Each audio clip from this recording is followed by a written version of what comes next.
Bienvenue sur la scène agro, un balado produit par Agro-Québec Média et présenté par FAC, pour les acteurs de l'industrie et les mordus d'agroalimentaire. Nous partageons l'actualité, des entrevues exclusives, des dossiers, portraits d'entreprises et plusieurs sujets liés à ce secteur représentant un véritable moteur pour l'économie du Québec. Bonne écoute! Ici Lionel Levac. Malgré de nombreux défis et les inquiétudes économiques et géopolitiques, l'agriculture canadienne se porte assez bien.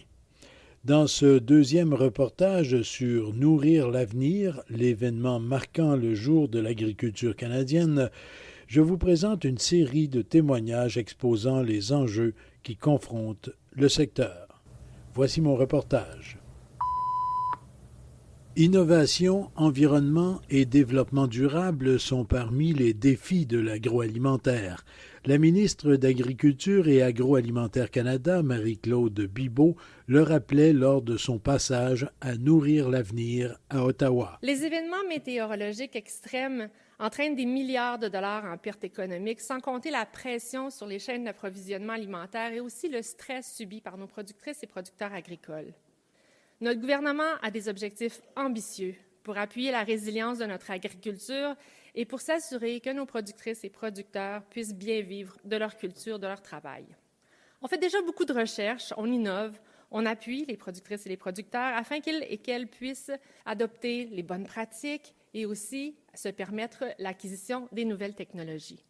Vous pouvez compter sur notre gouvernement pour continuer d'appuyer l'innovation pour une agriculture encore plus durable. D'ailleurs, depuis à peine 2 ans, on a commencé à mettre en place pour plus de 1,5 milliard de dollars de programmes agri-environnementaux, incluant des investissements importants en recherche qui s'échelonneront sur 10 ans. Avec les provinces et les territoires, on porte l'enveloppe du Partenariat canadien pour une agriculture durable, le nouveau cycle de 2023-2028. On a augmenté le budget cette fois à 3,5 milliards de dollars. Et pour appuyer le développement durable du secteur à long terme, on est en train d'élaborer la stratégie pour une agriculture durable.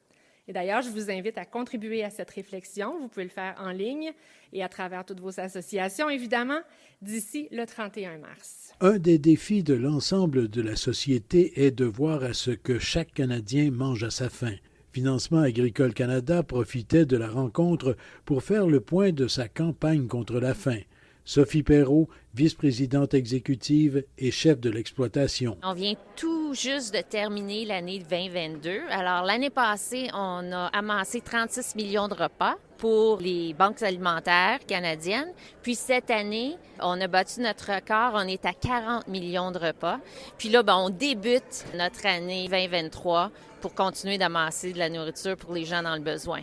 Il est souhaitable qu'on n'aille pas en bas du 40 millions. Oh, absolument pas, absolument pas. On va continuer de croître puis de travailler plus fort ensemble avec les transformateurs en agroalimentaire, avec nos agriculteurs. C'est la force de l'industrie qui fait en sorte qu'on est capable de travailler puis d'amasser encore plus. Puis comme vous le savez, avec l'inflation puis tout ça, on a encore plus de gens qui ont besoin d'avoir recours aux banques alimentaires. Alors, c'est super important de contribuer puis d'aider les collectivités. Parce que les besoins ne diminuent pas. Ils sont toujours de plus en plus grands. Puis il y a environ 30 % des gens qui utilisent les banques alimentaires qui sont des enfants. Alors, juste de penser à ça, que les jeunes, avant d'aller à l'école, il faut s'assurer qu'il y ait un bon déjeuner, qu'ils soient bien nourris. Alors, j'espère que ça va vraiment sensibiliser les gens pour donner de plus en plus. Merci beaucoup. Merci. Les dons sont calculés en nombre de repas, mais l'aide se traduit parfois d'autres façons. André Surprenant, vice-président senior chez FAC. FAC a une équipe en place de gens qui aident à coordonner le transfert des aliments. Plusieurs des producteurs primaires ou des transformateurs alimentaires ont des surplus de quelque nature que ce soit. Et ça peut être transféré aux banques alimentaires. C'est là qu'FAC, souvent, la logistique aide beaucoup. On a aussi dans le passé, avec l'entreprise Norterra, auparavant Bonduel, on a fait l'acquisition d'un équipement qu'ils avaient, dont ils ne servaient plus. Et avec leur aide, on a installé ça à Moisson Montréal.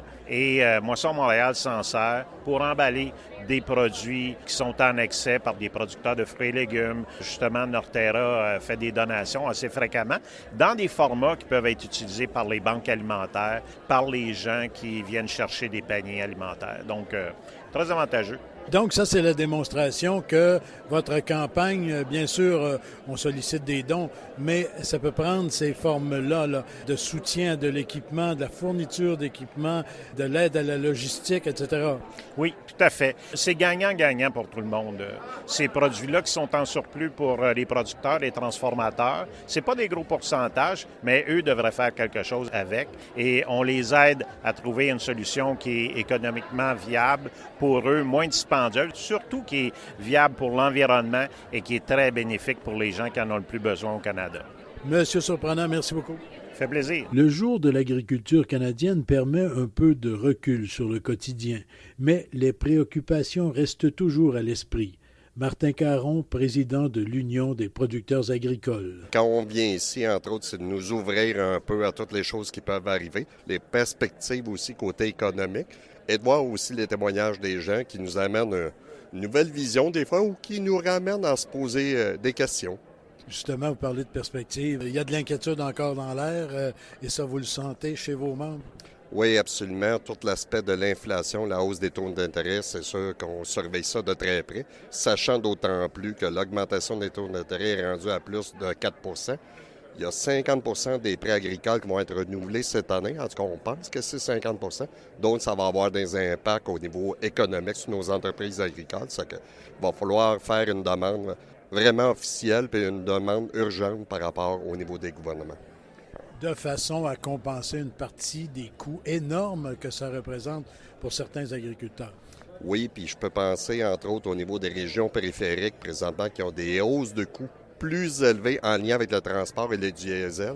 Donc, eux ont assumé.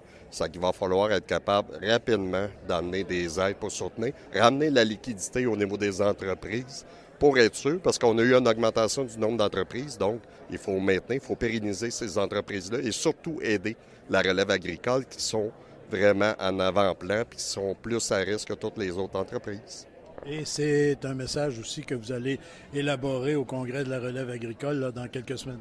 Absolument. Puis très prochainement aussi, on va lancer quelque chose, entre autres, pour s'assurer qu'on capte bien les messages qu'on a de chacune des productions puis des secteurs qui sont touchés plus présentement. Merci beaucoup. Merci. Et effectivement, les conditions de la relève restent toujours préoccupantes, même dans une grande rencontre.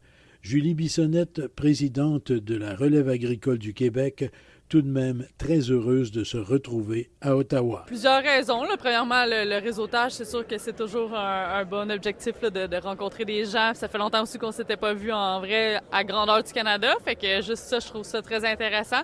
Aussi, moi, je trouve que c'est une journée qui permet de célébrer l'agriculture. Fait qu'il y a des thèmes différents, l'innovation, la durabilité. Là, on vient d'entendre les peuples autochtones. Ça nous enlève des dossiers habituels, puis on voit ça à large échelle. Puis je trouve que c'est tout enrichissant d'entendre d'autres choses, puis prendre le temps de s'asseoir et d'écouter d'autres choses sur notre agriculture canadienne. Effectivement, la perspective change. Il y a énormément de dossiers, quand on regarde l'ensemble du Canada, qui ont des variantes importantes là, qu'on ne retrouve pas nécessairement au Québec.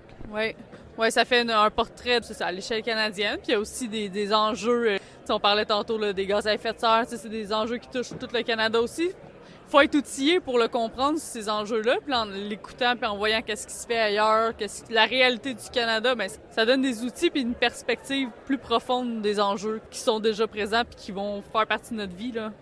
Et demain, bien, vous retombez dans vos dossiers de la Fédération de la relève agricole du Québec.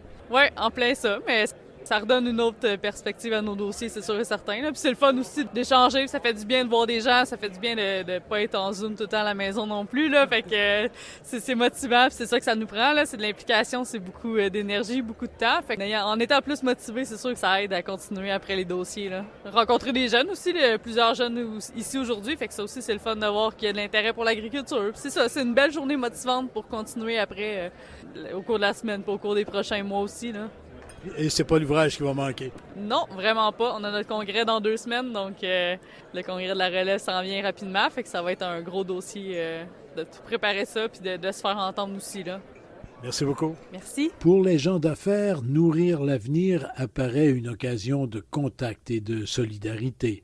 Martin Lavoie, président du groupe Export agroalimentaire. C'est un peu le sommet, le jour de l'agriculture, où on a la chance de rencontrer, faire du réseautage avec les intervenants de partout au Canada, dans d'autres provinces. Donc, il y a vraiment beaucoup de gens qu'on connaît, qu'on rencontre ici. Et pour moi, c'est aussi la possibilité de faire le réseautage à l'extérieur des frontières du Québec, donc avec tout le reste du Canada, les organisations nationales aussi. Donc, c'est vraiment une journée très intéressante, en plus du contenu qui est toujours extrêmement intéressant, qui est tourné vers l'avenir aussi.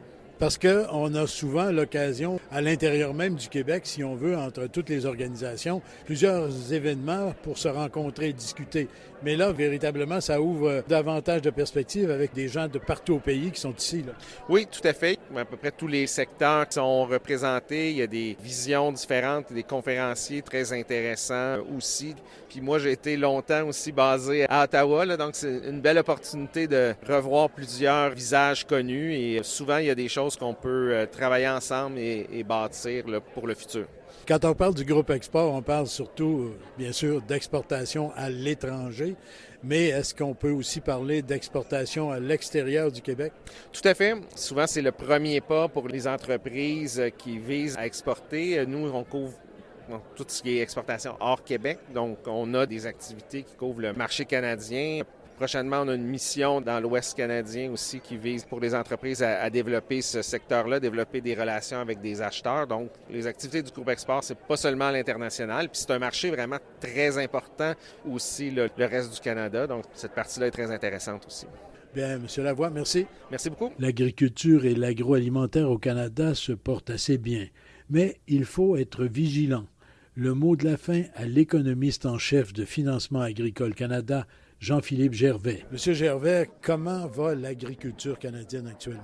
Bien, l'agriculture canadienne se porte bien. Si on regarde les résultats de 2022, on regarde le revenu agricole qui a augmenté de façon très appréciable, on regarde les perspectives pour 2023 que l'on a publiées récemment, suggèrent encore un environnement, somme toute, qui est positif. C'est-à-dire que la demande pour les biens que l'on produit, ce que l'on cultive à la ferme, est quand même très forte à l'international et aussi au niveau local, à l'interne. Même malgré les pressions inflationnistes auxquelles les consommateurs font face, bien, on se rend compte que la demande pour l'alimentation reste quand même assez forte. Et donc ça a des opportunités, ça procure des avantages sur le marché, etc. Les prix sont quand même assez positif pour les agriculteurs et en fait toute la filière agroalimentaire. L'envers de la médaille, bien, c'est vraiment les pressions sur le coût de production. Donc, le prix des intrants a grimpé, les hausses de taux d'intérêt, il faut bien sûr les considérer. Ça a été très appréciable dans l'année 2022. Je pense que 2023, on peut s'attendre à ce que ces pressions-là vont enfin s'atténuer un petit peu. Je pense pas qu'on va voir les taux d'intérêt diminuer là, très prochainement, mais enfin, au moins, si on peut les plafonner, bien, ça va apporter une certaine stabilité. Mais somme toute, je veux dire, les perspectives sont intéressantes, mais il y a quand même un peu de volatilité, si on veut, qui grouille un peu là, sur le plancher. C'est-à-dire qu'on a encore beaucoup d'incertitudes de savoir comment va évoluer la situation à l'international. La météo reste encore toujours un facteur dominant. Donc, il y a plusieurs facteurs qui créent une certaine incertitude, mais somme toute, je pense que les perspectives sont encore intéressantes en agriculture. La géopolitique aussi, là, les conflits comme en Ukraine, des choses comme ça. Bien, effectivement, le conflit en Ukraine reste encore un élément numéro un là, de ce qui peut se passer sur les marchés internationaux, qui a un impact jusqu'ici au Québec et au Canada. Si on regarde, par exemple, l'entente qui va être échue au mois de mars entre la Russie, la Turquie, l'Ukraine et les Nations unies pour assurer le transport des marchandises à l'extérieur de l'Ukraine, etc. Donc ça crée encore un peu d'incertitude sur les marchés, mais on voit que les marchés sont comme un peu habitués, si on veut, à cette incertitude-là. Moi, personnellement, une des choses que je regarde beaucoup, c'est ce qui va se passer en Chine. Parce que, je le disais précédemment, la demande pour ce qu'on produit est très forte. Et s'il y a un risque, en fait, c'est que l'économie mondiale s'essouffle. Beaucoup de monde disent « Ouais, mais l'économie mondiale va se porter bien parce que la Chine a réouvert. Hein? On passe maintenant d'une politique COVID-0 à une réouverture de l'économie. Ça va entraîner à la hausse l'économie mondiale, oui. Mais l'économie chinoise n'est plus la même qu'elle était avant la pandémie. Il y a encore beaucoup de problèmes présentement si on regarde du côté du marché résidentiel, etc. Donc, il faut faire attention. L'économie mondiale pourrait ralentir en 2023. Et si elle ralentit, bien, ce qui est les commodités, et j'inclus ici l'agricole, bien, on pourrait voir la demande ralentir et ça pourrait peut-être créer certaines pressions à la baisse sur les prix. Donc, je pense qu'il y a un certain risque à ce niveau-là, au niveau géopolitique, au niveau économie mondiale, de voir peut-être la demande s'affaiblir un peu en 2023 parce que présentement, là, elle reste encore assez forte. Mais somme toute, la volatilité amène beaucoup de questionnements de la part des entreprises agricoles, mais le succès que l'on a eu et l'habileté à innover et à continuer, ce qui est aujourd'hui le thème de la conférence auquel on assiste, bien en fait, c'est de bon augure pour le futur de l'industrie. Merci beaucoup. Ça fait plaisir, merci. Ici Lionel Levac. L'invitation est déjà lancée pour le Jour de l'agriculture canadienne 2024. Au revoir. Vous avez aimé ce contenu? Suivez la scène agro pour rester à l'affût de l'actualité agroalimentaire. Merci et à bientôt.